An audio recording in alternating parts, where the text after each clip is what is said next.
నమస్కారం అండి. నా పేరు డాక్టర్ సువర్చల. జివా ఫర్టిలిటీ సెంటర్స్లో సైంటిఫిక్ డైరెక్టర్ని. అసలు ఐయుఐ ఇంట్రా యూట్రైన్ ఇన్సెమినేషన్లో కణాలతో ఏం చేస్తున్నాం? కణాలు ఊరికే రావు, వీర్యంతో వస్తుంది. వీర్యం అనేది గర్భసంచిలోకి వేస్తే ఇన్ఫెక్షన్స్ వస్తాయి, కాంట్రాక్షన్స్ వస్తాయి, పొట్టు నొప్పేస్తుంది. అండ్ కాంట్రాక్షన్స్ అంటే ఆ లోపల ఉన్న గర్భసంచి దాన్ని ఒత్తేసి కణాలు బయటికి వచ్చే అవకాశాలు ఉంటాయి. సో అందుకనే వీర్యం అనేది గర్భసంచిలోకి వెళ్ళకూడదు. సో ఐయుఐ ప్రాసెస్లో ఏం చేస్తామంటే వీర్యంని కణాల నుంచి వేరే చేస్తాం, సెపరేట్ చేస్తాం. దాంట్లో చచ్చిపోయిన కణాలు ఉంటాయి, షేప్ బాగాలేనివి ఉంటాయి, మొటిలిటీ లేని, కదలిక లేనివి ఉంటాయి.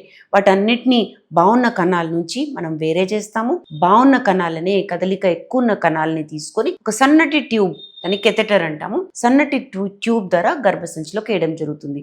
అలాంటప్పుడు కదలిక ఉన్నవే వెళ్తాయి కాబట్టి డిస్టెన్స్ తగ్గింది, ఆ గ్యాప్ తగ్గింది కాబట్టి కణాలు తొందరగా అండాల దాకా చేరుతాయి. సో ఐయుఐతో సక్సెస్ రేట్, అందుకనే ఏమి లేనప్పుడు ఐయుఐతో సక్సెస్ రేట్ పెరుగుద్ది, 15 to 20% వెళ్తుంది. దీని గురించి ఇంకా వివరాల కోసం తప్పకుండా జివా ఫర్టిలిటీ సెంటర్స్కి విచ్చేయండి. Thank you.